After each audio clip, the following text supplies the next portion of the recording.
बड़े भाई कुलदीप आर्य जी और भी सभी भजनोपदेशक, बेटी बचाओ अभियान की राष्ट्रीय अध्यक्ष कुमारी पूनम आर्या, और जो ये देख रहे हैं आज आप कि भले ही संख्या कम लग रही हो, लेकिन ये संख्या भी कोई कम नहीं है। और इस कार्यक्रम को जिसके माध्यम से हजारों लोग घर बैठे बैठे देख रहे हैं, मिशन आर्यवर्त के निदेशक हमारे छोटे भाई ब्रह्मचारी दीक्षेंद्र आर्य, मेरी मातृशक्ति आर्य महानुभाव, प्रतिवर्ष की बात है, इस वर्ष भी हमें आप सबके सामने बोलने का सुअवसर मिल रहा है। कहना चाहती हूँ, ये चाहे कितने भी सम्मेलन क्यों ना हो, इन सब की अगर कोई धुरी है तो वो महिला है, वो एक नारी है, क्योंकि उसके आधार पर ही सारे सम्मेलन सफल हो सकते हैं। जिस दिन वो महिला जाग गई, जिस दिन वो मेरी नारी शक्ति जाग गई, सारे के सारे सम्मेलन सफल हो जाएंगे, क्योंकि संस्कार की जरूरत पड़ती है। और संस्कार देने का अगर लेने का कोई काम कर सकता है तो वो मेरी मातृशक्ति कर सकती है। आज 10-15 दिन पहले इस एरिया में आए तो एक खबर छपी हुई थी कि अब भी कन्या भ्रूण हत्या की स्थिति जो है वो ऐसी है। आंकड़े जो ये कह रहे हैं कि हमारे इस जींद जिले में अब भी 20 गांव ऐसे हैं जहां 1000 पुरुष हैं और 500 से कम महिलाएं, लड़कियां पैदा हो रही हैं। मैं ये मानती हूं कि ये उन गांव की सोच जो है, उसके लिए उन गांव को चिन्हित करके हमें विशेष रूप से उनके ऊपर और कार्य करने की जरूरत है।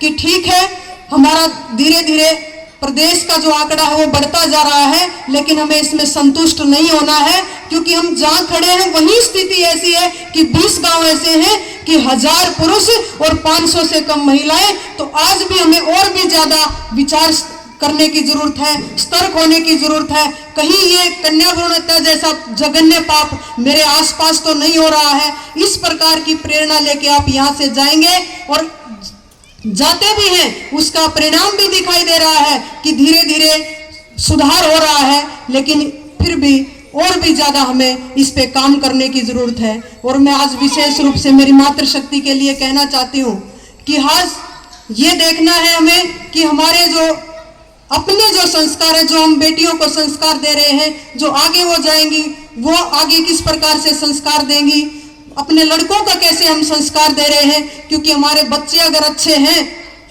तो हमें उनकी ज्यादा चिंता करने की जरूरत नहीं है, लेकिन आज सबसे ज्यादा माँ बाप को अगर चिंता हो रही है तो वो अपने बच्चों के प्रति चिंता हो रही है कि कहीं बाहर चला गया तो कुछ गलत ना हो जाए। गलत करने वाले बच्चे भी हमारे बीच में से ही जाते हैं, उनके लिए वो माँ बाप ही जिम्मेदार मैं कहूंगी, क्योंकि बच्चे तो बच्चे ही होते हैं, लेकिन बड़ों की जिम्मेदारी सबसे ज्यादा है कि वो अपने बच्चों को किस प्रकार से संस्कार दे।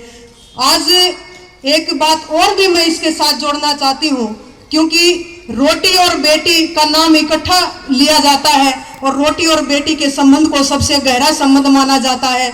आज बेटी के साथ साथ उस रोटी को देने वाले किसान की भी आज सोचने की आवश्यकता है। उस विषय के ऊपर भी यहाँ जरूर चर्चा होनी चाहिए। मैं जरूर ये आज प्रार्थना करती हूँ कि इस विषय के ऊपर भी जरूर चर्चा होनी चाहिए कि बेटी का तो हम यहाँ सोचते ही हैं बेटी के बारे में, आज रोटी के बारे में भी हमें सोचने की आवश्यकता पड़ रही है। ये हमारा दुर्भाग्य ही है। मैं बहुत ज्यादा नहीं बोलूंगी, इतना जरूर कहना चाहूंगी, मेरी मातृशक्ति आज कैसी सोच की जरूरत है, क्योंकि हम प्रेरणा लेते हैं इतिहास से।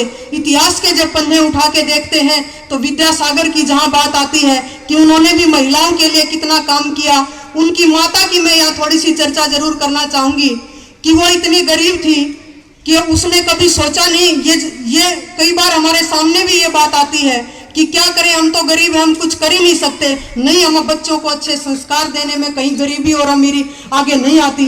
वो एक गरीब महिला थी, उसने अपने बच्चों को किस प्रकार के संस्कार दिए कि वो समाज में समाज सुधार का क्या इतिहास बना के चले गए। उनकी माता की वो उनके जीवन की घटना आती है, वो अपनी माँ से कहते हैं कि माँ, आज हम योग्य हो गए हैं, आज हम लायक हो गए हैं, तुम्हारे पास आज तक हमने कोई गहना नहीं देखा, तो आप बताइए हम आपके लिए क्या गहने लेके आए। तो वो उसकी माँ कहती है, आज की माँ होती तो शायद यही कहती, बेटा मेरे लिए अच्छा सा हार बनवा दे, मेरे लिए टीका बनवा दे, मेरी तागड़ी बनवा दे, मेरे छलकड़े बनवा दे, पता नहीं क्या क्या कितने गहनों का नाम ले दे देती। लेकिन वो माँ जो है वो क्या कहती है, बेटा अगर तुझे मेरे गहने की चिंता है कोई बात नहीं, छोड़ दे, मैं ना पहनूंगी तो कोई बात नहीं। बोले नहीं नहीं, आज हम इतने योग्य हैं कि आपके लिए गहने बनवा सकते हैं। तो उसने कहा कि बेटे अगर तुम इतने योग्य हो गए हो ना, इतने लायक हो गए हो, तो गहने अगर बनवाने हैं तो सबसे पहला मेरा गहना जो है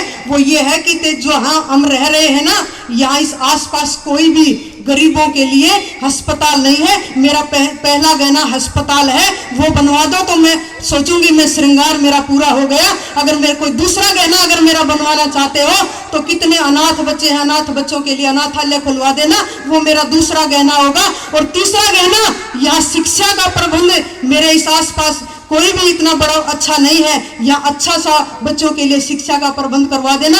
जिस दिन मेरे 3 गहने पूरे हो जाएंगे मैं सोचूंगी मैं दुनिया की सबसे श्रृंगार भरी औरत हूँ। ऐसी सोच जिस माँ की होगी उनके बच्चे ही इतिहास बनाते हैं। इसलिए मेरी माता बहनों, आज इस प्रकार की सोच जगाने की जरूरत है। आइए इस प्रकार की सोच को आगे हम लेके बढ़े। मैं ज्यादा नहीं बोलूंगी क्योंकि अंतिम जो समय मिलता है वो स्वामी जी को सुनने का समय मिलता है, उस समय सबको जाने की चिंता रहती है। मैं बहुत कम शब्द यहाँ मैंने अपनी वाणी से कहे हैं, तो इन शब्दों के साथ मैं अपनी वाणी को राम देती हूँ। धन्यवाद।